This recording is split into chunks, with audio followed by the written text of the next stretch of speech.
带追查事件真相，掌握证据变化。观众朋友你好，欢迎加入今天的新闻大白话，我是主持人谭一文。节目一开始带你来介绍今天特别来宾，首先是文大国际所教授邱毅，主持人好，大家好。还有国际政治专家赖岳谦，主持人好，观众朋友大家好，以及退役少将厉正杰。一轮好，各位观众大家好。好，观众朋友们，持续带你来关心国际的话题，也就是中日之间现在这个情绪难分难解。好，那从11月7号高市早苗的涉台言论到现在，大概是1个多月的时间了。好，那两方持续是有外交也有一些军事上面的小小的冲突。但是我们看到最新中国大陆的联合国大使傅聪，还是在安理会上面公开辩论的发言时再次敦促说，日方你要撤回这个错误的言论，而且要认真的反思悔过，不要在错误的道路上越走越远。好，那日本的首相高市早苗最新也有特别讲到这件事情，还是重申了立场。他是讲说我要再次对台湾议题重申，期待能以和平的方式解决，这是我国一贯的立场。好，所以高市早苗目前的言论仍旧没有符合中国大陆要的，也就是撤回错误言论的这样子的态度。好，所以现在中日到底要怎么继续下去呢？其实这还牵涉到一个人，就是川普。好，我们知道川普之前先跟习近平打了电话，后来也跟高市早苗打了电话。那现在日本北海道新闻就有报道说其实这有消息人士透露，在谈及美中以及中日关系的时候，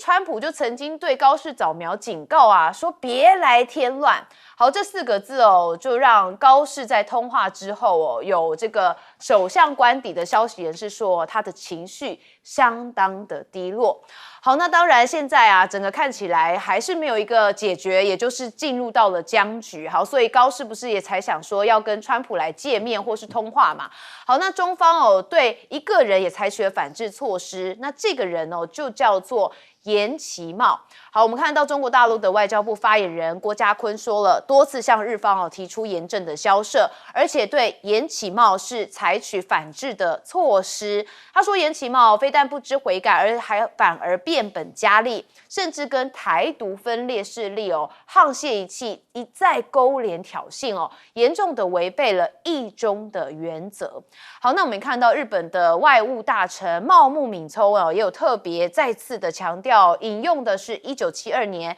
日中联合声明还是重申日本政府尊重跟理解中国对台湾问题的立场。那此举有被视为意在缓解东京还有北京之间的外交紧张局势。好，但大家有发现吗？这1个多月下来其实双方的交战持续都在绕圈圈因为中国大陆希望日方收回错误言论，但是日方不愿意，所以就一直提1972年的日中联合声明。好，就这样子一兜圈圈，所以这个僵局短时间不会那么快就结束。好，但问题就在大家也很担心军事上面会有些冲突。现在中国大陆的国防部新闻发言人认为其实中国人民中国军队绝不允许历史悲剧的重演。好，毕竟之前日本曾经侵华过，所以他们就认为说要跟同地区的各国人民一道坚决阻击军国主义幽灵复活，来共同守护来之不易的和平。那他也特别批评说日方一再的误导国际社会，甚至把中方正常的军事训练炒作成所谓的安全威胁，那把自己从挑衅者包装成受害者，所以强烈的敦促日方要正视当前日中关系的困难的症结，那切实的反思纠错。那像是倒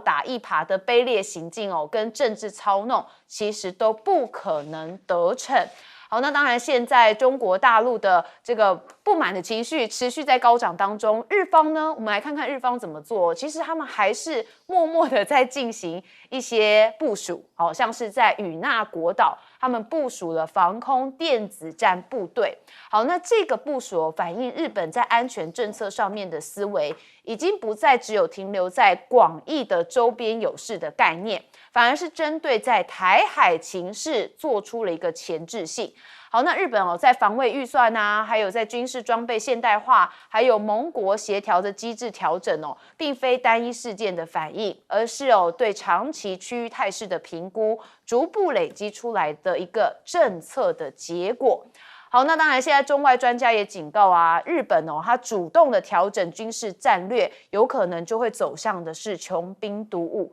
这也是中方最忌惮的。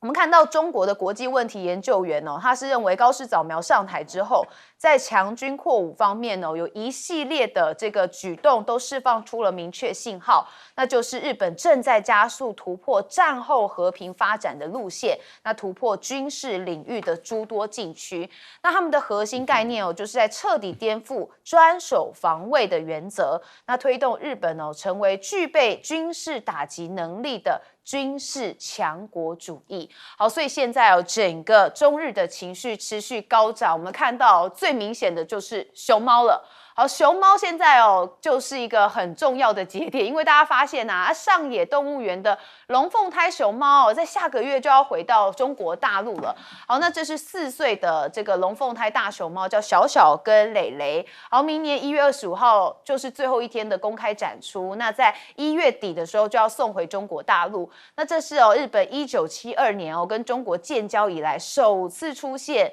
零猫熊的状态。好，负责人说，之前他们就已经有向中国这边表达我们要继续租借。好，但是中国跟你现在又不好，他们当然就是已读不回没有任何的回应跟反应。好，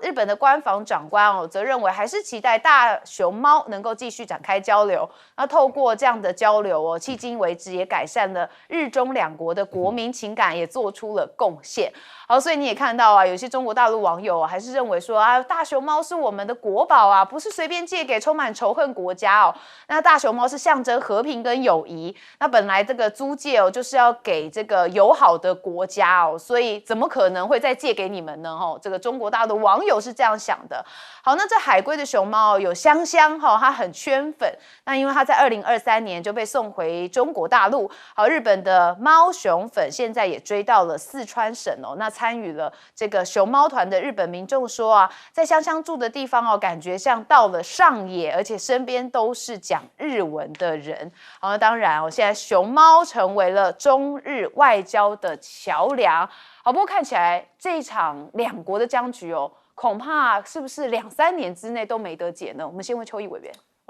我首先第一个谈严其茂的问题。当大陆决定要制裁严其茂的时候，很多的右翼人士就知道是要玩真的，不是玩假的。严其茂过去担任过日本航空自卫队的参谋长，后来呢，他甚至做了日本的自卫队的总参谋长，所以你可以知道他在日本整个军中的地位是很高的。今年是72岁基本上这个渊源从什么时候开始？蒋介石在整个抗日战争胜利之后，他找了冈村宁次担任他的最高军事顾问，然后到了台湾以后，冈村宁次还到革命实践研究院来给高级军官上课，目的就是要知道如何反共。那冈村宁次呢，因为年纪大了，所以后来又从日本带进来了许多他的部下、幕僚、徒子徒孙，大概有83个人，所以就组成了一个叫做白团的组织。而白团的组织在日本有另外一个名称，叫富士俱乐部。这个富士俱乐部就是日本自卫队军中所谓的右翼人士的集合体。那这批右翼人士的集合体里面，其实有一个比严其茂更加具有代表性的。前几天可能一轮也提到这个人，叫田母神俊雄。是这个就是基本上他也是富士俱乐部里面的关键分子。那现在他们从严其茂下手，一直告诉你日本的这些右翼人士已经被盯上了，你们要特别的小心，你们已经现在是进入囊中了，进入口袋了。好，第一个，第二个，综合整个电视墙里面很精彩的这些内容，我把它综合成一个问题，我们可以一起谈。这个问题就是12月26号，到底高市会不会到靖国神社拜鬼？高市前几天跟麻生太郎相对的几个重要的干部开会，就在讨论这个问题。基本上有人认为高市不该去，两个理由，一个理由就是刚才一轮特别提到的，因为川普20分钟的电话敲打了高市，说你不要再添乱了。第二个，怕影响日本的经济，但是呢，希望他去的，那就麻烦了。第一个是麻生底下的自工会，自工会的头叫木原忍，刚才也提到了，现在的官房长官。第二个，刚才电视墙也有叫茂木敏充，现在的外务大臣，是安倍派系清和会现在的头。再加上高市的竞争者小泉准备要去了，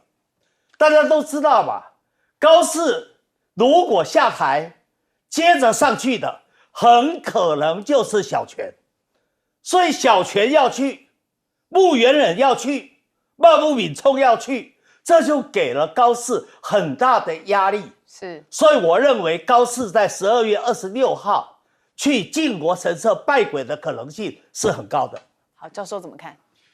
现在是这样子哈，因为日本为什么一直不停的在释放出对于高市不利的这样的一个新闻跟讯号？这个很特别哦。是，而且呢，释放出来的都好像是这个官邸的核心的人物再放出来。首先第一个就是把这个高市早苗脱稿而讲话的，在11月7号脱稿而讲话的。这个讯息放出来的是木原忍，也就是说，当日本的在野党的国会议员问说高市的讲话是不是你们处理的，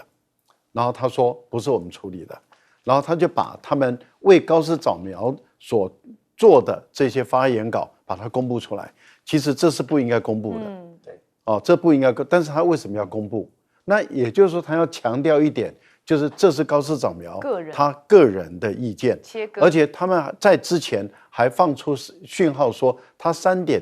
凌晨3点多就进入他的办公室，开始在改稿。那我想你也是媒体人，他以前也是媒体人，他知道哪一些是重点，他要先加；哪一些要点，他一定要先写。所以他事实上是自己写上去的。好，这是第一个讯息。第二个讯息就是你刚刚所谈的，也就是官邸里面不具名的人说。川普不开心了，说你高市你别给我惹事，我现在跟中国大陆正处理很多事情，而且情况很好，你来不要给我搞事情。那这个我们都知道，日本的右翼是很亲美的，很怕美国的，他们会注意到说美国对高市的讲话的态度到底是怎么样。那如果说今天川普的态度是你不要给我搞事，你给我收拾好，你给我处理好，那就代表川普并不挺高市早苗。那他们要开始布局，慢慢的必要的时候就要切割了，也就是说要把这一些造成的中日的问题，或是中日韩，或是日美的问题，都是切割成为高市自己一个人搞出来的。我觉得他们在做这样的一种奇怪的布局，开始在产生。如果高市能渡过难关，那么就到此为止；如果不能渡过难关，那就斩掉。我个人是认为说，目前来讲，高市他确实面对跟他的师父安倍晋三一样的难题。安倍晋三在第一任的时候，你看，但1年他就下台了，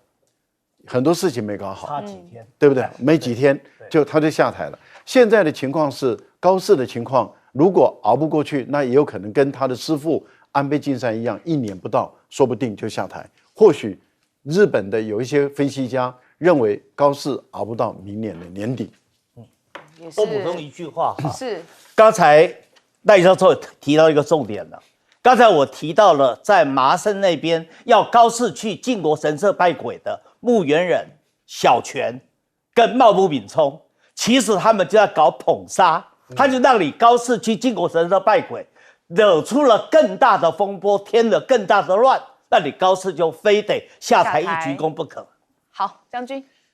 我认为严其茂这个事情刚开始，我们行政院聘他来当顾问中间就有很多的疑问在。其实我认为大陆忍这件事情已经忍很久了，只是这个时候才借着高市早苗这番言论才开始这个实施制裁。为什么呢？因为你本身是日本的所谓统合长，也就是参谋总长这种地位，那你到行政院，到我们台湾行政院来当顾问，我们当然就是认为说你不是在行政方面。不是在公务上面有任何其他的作为，而是纯粹就是在军事上面。我简单的讲这不叫顾问，这叫什么？顾门口，来帮我们台湾顾门口的。也就是说，他的角色等于说日本派在台湾军事上面的一个联络官。如果说解放军要武力攻台来讲的话，日本当然在台湾这边有一个联络的人，有一个了解台湾状况，那当然担任类似联络官这种角色。我想说，所有军事的人应该都很明白。大陆也很清楚，所以大陆等这件事情忍很久。那现在对他实施制裁，我觉得说断了我们台湾跟日本联络的道路同时也对日本很多的军方的人士，甚至于对欧美很多的这种军界的人士来讲，是会起出警惕的效果。因为我们台湾人可能你认为像沈伯洋，他说他不在乎他永远不要出国，那留在台湾是没有问题。可是你日本人来讲，或者其他国际人士来讲的话，他一定有机会，人生来讲，他当然有机会要到任何一个地方去，这个不管是从事公务，或者是旅行，或者是观光那你有机会一定会经过，简单来讲，你就会经过香港嘛。香港是很重要一个转运航空的一个转运点。那你现在不准你经过那边，对你来讲等于说是断了半条腿。所以我觉得这是对严其茂的制裁来讲的话，同时也警告全世界各地的军方人士警告他们，如果说你在跟台湾在接触来讲的话，我可以用同样的手段来制裁你。当然，严其茂那时候聘为顾问的话，其实在我们军中引起很大的不满的情绪。为什么？因为如果说你是军事，难道我们台湾军方都没有人才吗？我们当过参谋总长的上将级有多少人？这为什么这些人不能够重新聘回这个行政院来当国防的老师来指导他们？现在这些部队，那你非要找一个日本人来，这个日本人难道你认为他对我们台湾不管是地形，或者是我们这个军队的编制、编装，或者是军中的文化，你会比我们自己军人来讲还了解吗？毕竟我们在台湾，我们从事建军备战30-40年，我相信我们绝对不会比这个日本人要差。所以那时候找这个严其茂来的时候，其实在我们军中来讲，心中有很多的不平。难道日本人就会月亮就比较亮吗？这是我们不服气的地方。好，我们休息一下，马上回来。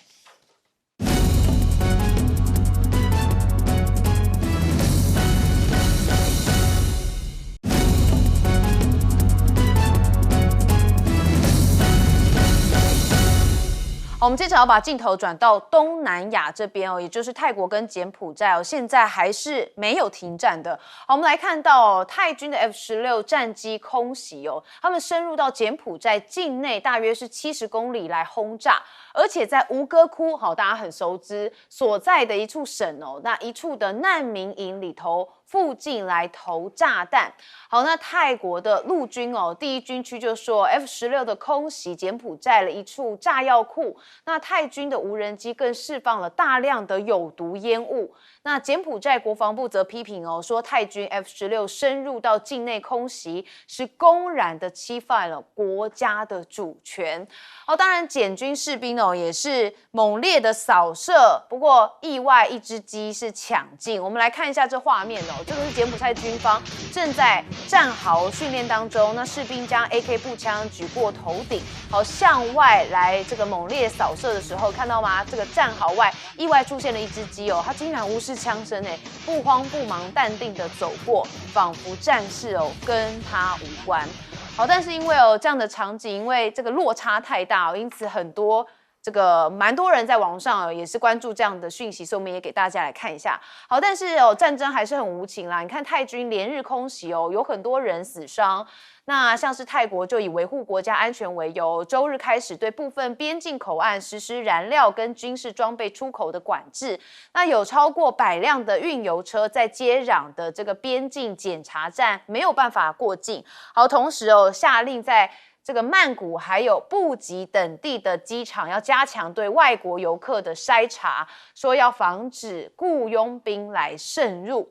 好，那我们看到今日头条的牛弹琴他是荣获第1名，原因就是因为他也分析了泰检冲突3个没想到。好，第一个没想到就是说怎么会打得这么猛烈啊？但其实已经成为一场中小型的战争规模了。那第二个没想到就是连川普也劝不住啊，因为川普不是又打电话去瞧吗？哪知道他前脚宣布了泰检同意停火，就后脚泰国又公开表态说我们现在不会停火，真的是狠狠打了川普一脸啊。好，第3个没想到就是后果这么严重，因为洪森发布的录音导致时任泰国总理贝东丹倒台，那也扬言公布更多的录音，包含泰国政要对国王不敬的言论，但这会加剧泰国的愤怒那泰军更不会轻易的收手。好，所以现在看到泰检他们在边境冲突上面，虽然这个是一直以来可能都有的一些状况，零星的冲突，但现在看起来确实是有一些危机。那我们还是要看到川普啊，毕竟他喜欢瞧嘛，但是他也有在部署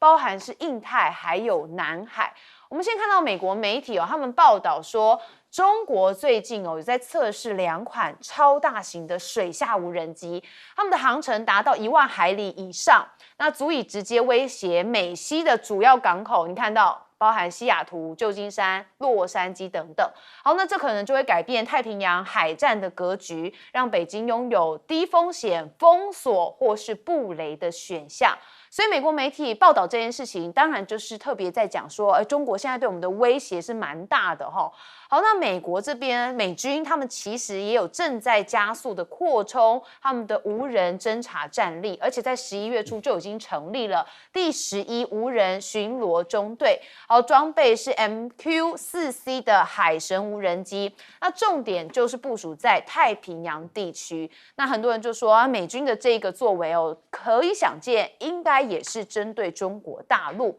好，不过我们看到中国大陆这边也是有这个隐形的无人机，叫做彩虹7，传出首飞成功了。好，这是中国航天科技集团开发的，好，测试验证了他们的飞翼隐身的设计核心技术，那也凸显了他们渗透跟持久的侦察能力，恐怕已经重塑了印太地区空中力量的平衡。那对美国还有其盟友的防空体系也构成了一个新挑战。好，那我们来看到现在在这个中国大陆还有这个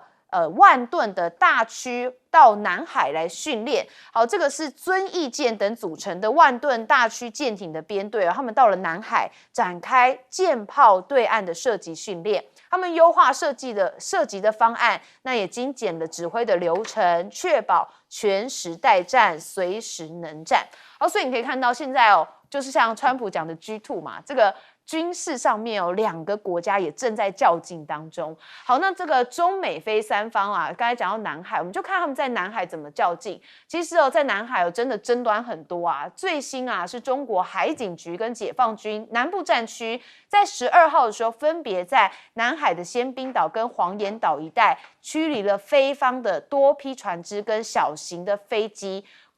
美国国务院谴责中国用水炮攻击菲律宾的渔民。好，但是北京这边反驳说，其实菲方人员是持刀来威胁中方现场维权执法的海警，所以他们认为已经侵犯到中方主权跟权益，才会来做反击。好，那美方是不是南海问题的当事方，无权介入，那也停止纵容支持菲律宾在南海挑衅声势。所以现在整个局势又变得更加复杂了。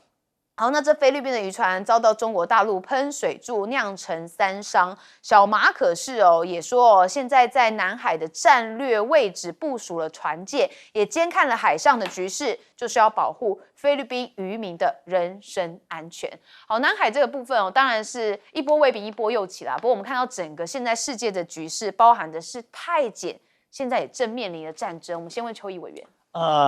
我来回答牛弹琴的问题。是为什么川普没有办法解决泰检之间的交战的问题？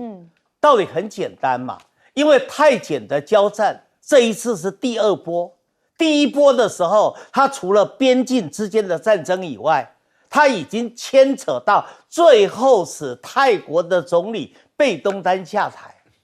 而这一次是第二波的泰检的交战，它也不是一个纯粹的边境战争的问题，它涉及到的不但是政治的问题，它涉及到的还有选举的问题，还有打击电信诈骗跟打击地下赌场的问题吧。好，那现在泰国的总理阿努廷他已经提出来，已经解散了国会，要提早选举，1月份他就要进行泰国的大选啦。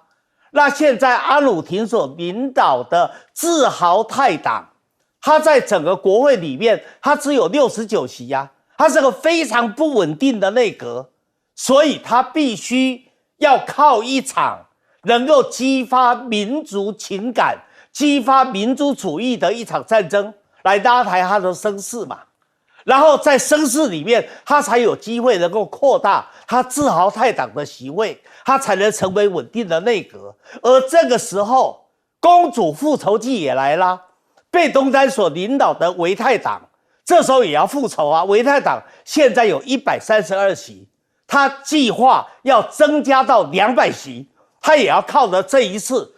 解散国会，国会改选，希望能够增加。而贝东丹打的是什么？打的就是要报复洪森父子啊！因为洪森当时不但把他的电话给窃听，把他电话给录音了，而且把这个电话公布了，让这个贝东丹最后只好饮恨下台。好，那另外的还有一个目前国会里面最大党人民党，人民党149席，他也希望能够透过这一次的改选，1月份的改选，他能够取得这个国会的内阁组阁的一个地位吧。所以这个问题越来越复杂了，所以川普也不要难过，因为它不是纯粹的战争的问题，它涉及到的是政治跟选举的问题。那另外就是柬埔寨长期以来它就是电诈的王国，电诈的核心啦。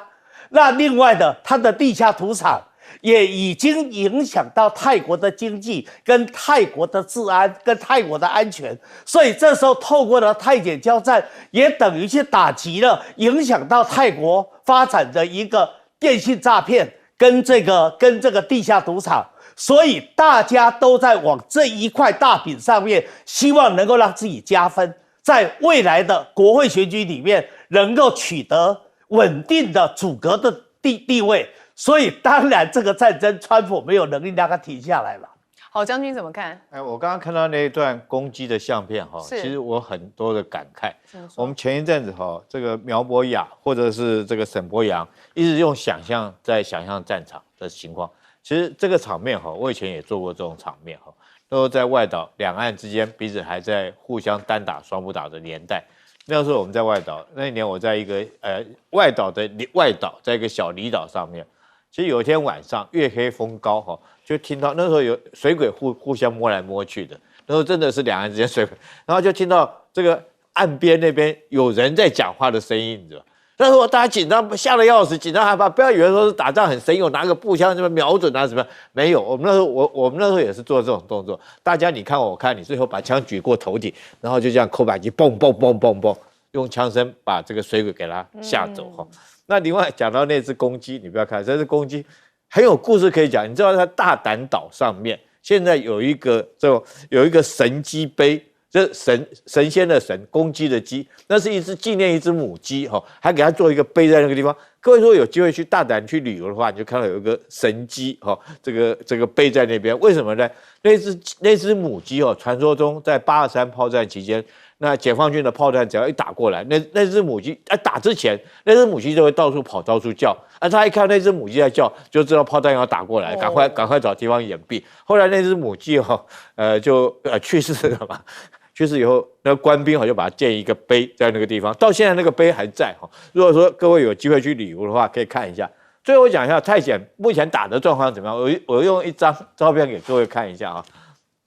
这个武器是这个解放军的反坦克火箭炮，类似类似标枪飞弹是这个打坦克的火箭炮。你看各位，你看这个炮多新，全新的，还没有拆开，还没有拆封。他们下面我只拿出其中一张了，还有好多张，根本连装箱都在那边哦。这种反坦克飞弹是柬埔寨中国卖给柬埔寨的反坦克武器，因为泰国的坦克比较强嘛，这也很有意思。泰国的坦克是什么呢？它当然也有美军的 M60哈，也有，但是也有这个解放军卖给他的VT4哈，这个所以解放军卖给柬埔寨的是这种反坦克飞弹，那卖给泰国的是坦克。现在就看到这个同样都是解放武器的坦克反坦克飞弹打坦克。那这个相片流出来是柬埔寨在这边已经这个兵已经跑掉了哈，然后这个武器装备都丢一地，然后人就跑掉。所以从这张照片我们看来，柬埔寨目前可以说这个我用一句话形容了，兵败如山倒了。战场状况对柬埔寨非常的不利。好，赖教授怎么看？柬埔寨跟泰国两国的兵力那是不是同一个量级了哈？因为泰国的海军、空军的能力远远超过柬埔寨。柬埔寨没有严格意义上的空军跟海军啊，所以如果说打这种空袭、轰炸或者是半封锁的这种战争，对泰国来讲是有绝对的优势。另外一个部分里面就是说，如果泰国不以占领柬埔寨的领土为目的，是属于这种惩罚性的、教训的压制，然后逼得柬埔寨愿意来谈判桌好好的来谈的话，那这种打法是有效。可是如果开始要把地面部队投进去，要越境柬埔寨里面开始进行战争的话，这个战争可能就没办法善了了，也没办法短时间结束了。因为柬埔寨它比较擅长的就是在赤柬时期就是红色高棉时期的时候，他们跟法国或者跟美军他们的交战，他们的特色就是会转入游击战来打，转入游击战，那这个战争就会耗得很长那中国大陆为什么还不出手？我倒认为说，主要的首先是因为川普先出手，那你还是考虑说好，那川普你先出手。那川普本来以为他的关税有效，用关税来威胁这两个国家坐下来谈有效，那现在看起来显然是无效了，因为这个对于泰国来讲，泰国的现在要选这个执政党的总理就首相，他本身他是因为他是小党执政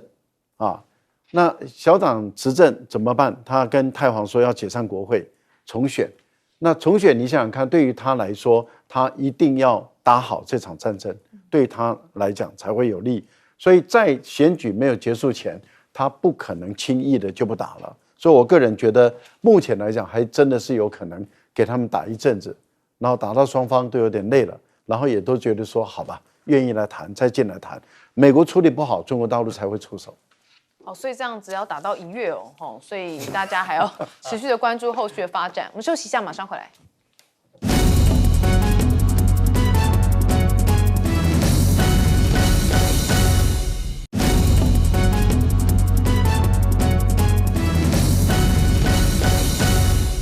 好，观众朋友一直有锁定，就会知道我常常讲川普的心魔，我觉得就是拜登因为他常常批评拜登但是他现在要走上拜登之路吗？毕竟年纪大了，所以大家也把他的身体状况拿出来看。好，也就是一位上了年纪支持率欠佳、健康状况频受外界质疑的总统。那有人认为他坚持国家欣欣向荣，但是乍看之下这样的描述或许会联想到是前总统拜登。好，但是现在法新社指出，主角其实是你看到现任总统川普。好，那当然他之前是以反拜登之名重返白宫，好，如今渐渐走上了跟拜登相似的高龄、健康跟民意落差的困境。好，唯一不同就是川普只能做这一任了所以他接下来是没办法连任了。好，那当然呢，川普是惨遭现实的教训试图以代理跟绕道的方式来巩固司法人事布局，却遭到了法院跟参院制度联手的阻挡，所以连失了2名亲信的检察官。关，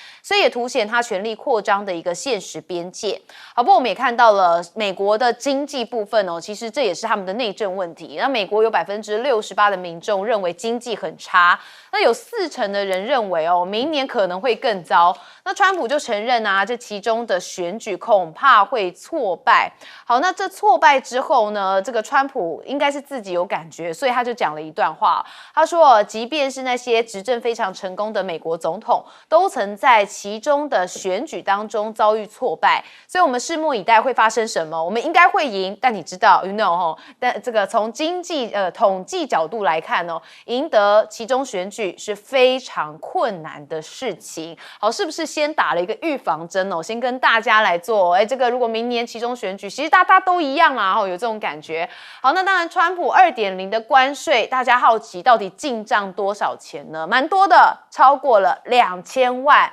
亿美元，哇，这是个想都不敢想的数字啊！好，但是川普做到了哈，真的很棒。好，但是最高法院现在的裁定就会成为一个关键。美国的海关及边境保卫局说啊，由于川普从2025年初以来施行了新一轮的关税政策，所以美国呢这个累计的征收已经超过了2000亿美元的关税收入。但问题就在啊，最高法院裁定川普的新关税可能会有3种的裁决结果。第一个就是混合裁决哦，这可能是最被看好的。也就是说，川普政府引用了国际紧急经济权利法，向各国课征对等关税是违法的。好，但是维持对中国还有加拿大在芬太尼出口到美国所课的关税。好，那当然第2种就是说啊，这个关税全面或是部分违法。但是专家认为哦，按照现在的这个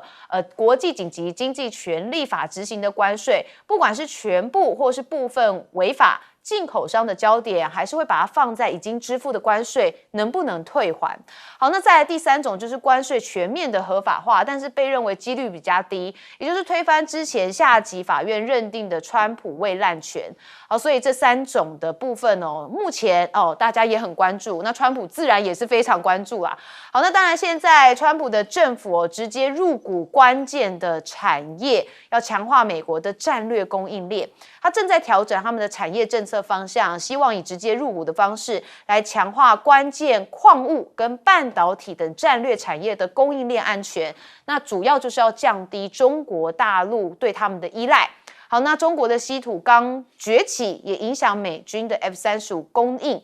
主要是因为中国以稀土加工跟管制的双重优势，卡住了美国军工的命脉，就像是 F-35战斗机要用的这个钕还有铱，同时也加速了自身高端材料的布局。所以现在川普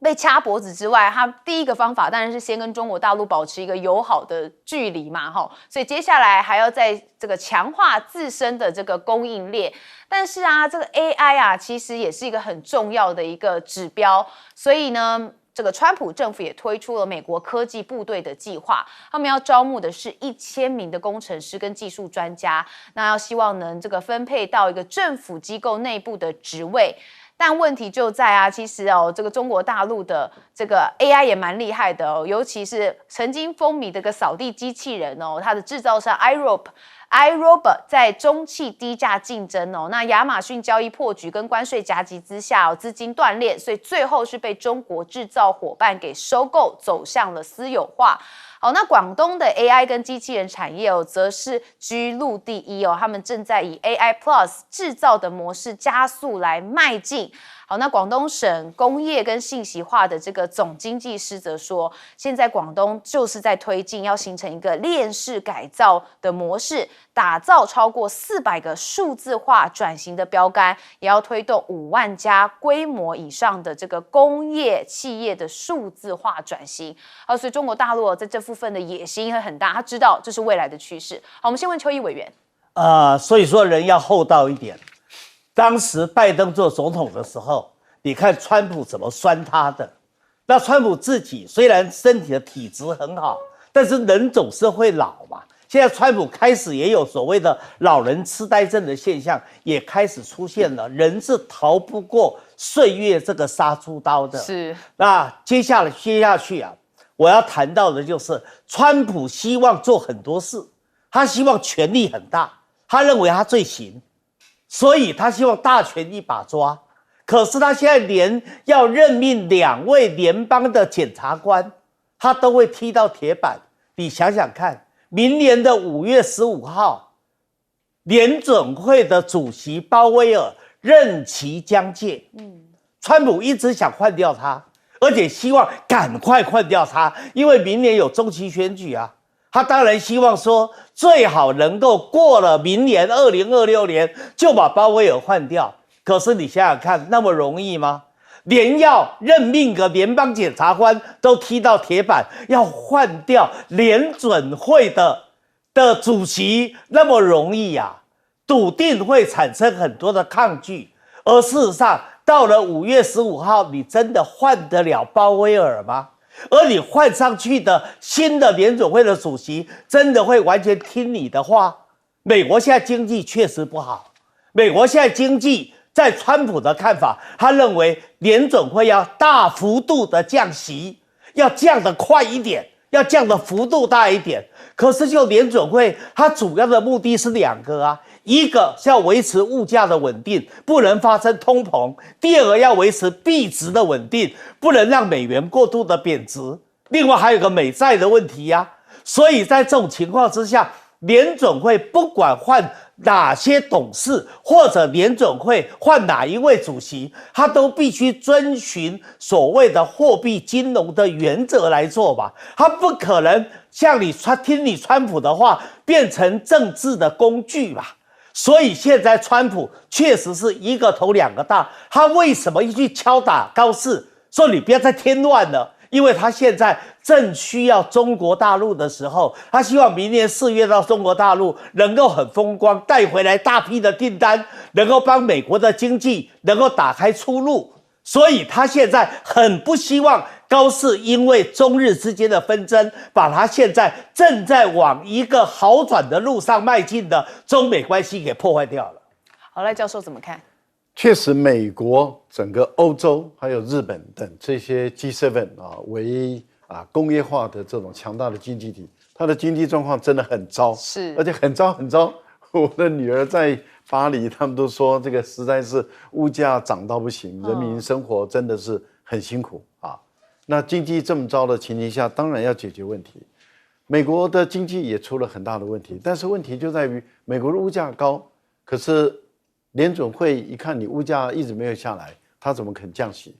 他不肯降息，钱挤不出来，然后这个钱他不能从美国这边变成基金，再流到欧洲，流到亚洲，流到很多地方来活络各地方的经济。那你各地方的经济，它也没有购买力，也没办法再跟你美国再多买东西，所以就形成一种恶性循环。好，那关键其实就在于中美的关系嘛。可是问题是从川普的第1任打了这么多年的贸易战，然后再加上拜登再打这么多年，再打4年，再加科技战，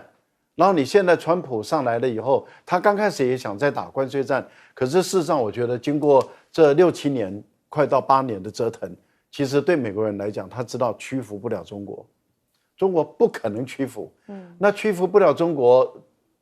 深受其害的，其实中国也有受到影响，但是并没有那么大的影响，有影响，可是没有重到他活不下去。可是现在的情况是，欧洲、美国、日本都很糟，那怎么办？我个人认为，对于川普来说，他真的是很寄望于明年春能够成功的到北京去访问。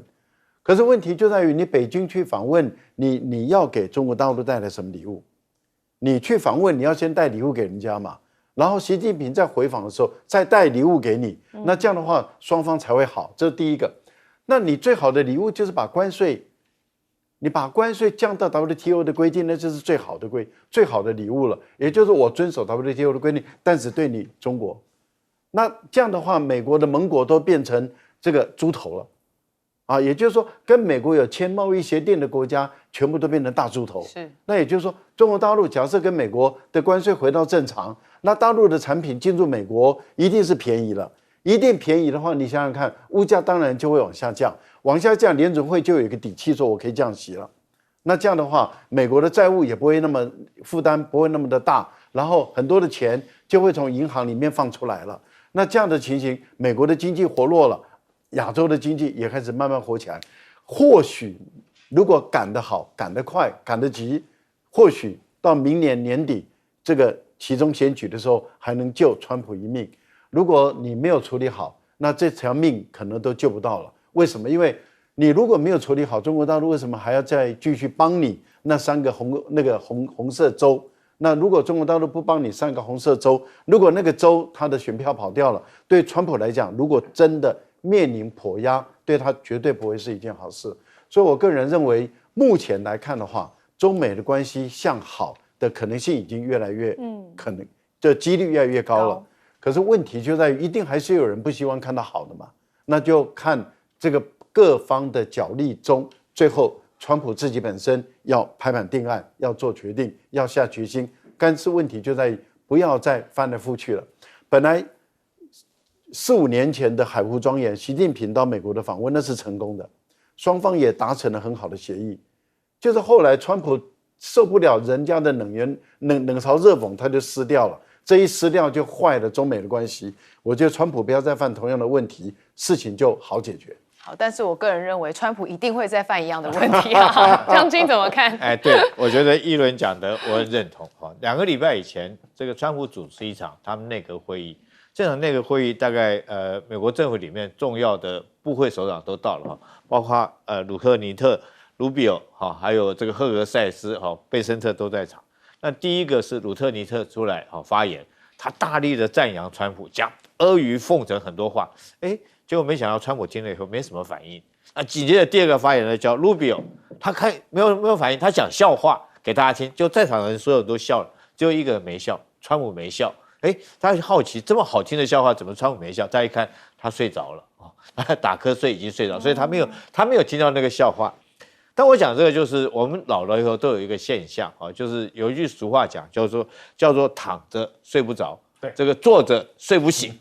那我就这样有这样子就对了。我们看一下川普是不是犯了这个？你看他发很多 Twitter 或干嘛，都是在半夜在那边发的，所以代表他晚上没有在睡觉的，他睡不着，他在那边发 Twitter。你看不信你看当然有时差，但是几乎都是晚上在发 Twitter， 但是白天他开会的时候睡着这代表川普是真的老了。这个是不可避免的。那如果说一个美国这个让一个已经这种状况的老人来担任美国元首，难怪他老还颠嘛会讲一些话，做一些决定，然后让人家觉得说好像脱离事实很远。连议伦你刚刚讲的都觉得说他有一点在那边耍老还颠那种味道。其实我觉得，可是很遗憾的美国这些政府官员，他任命的这些官员，每一个都是只会阿谀奉承、巴结、讨好。但是没有人敢像魏征一样跟川普讲一些实际上面他应该要做的事情，所以我觉得美国会走上衰落从川普开始，这是可想而见的。你让一个这种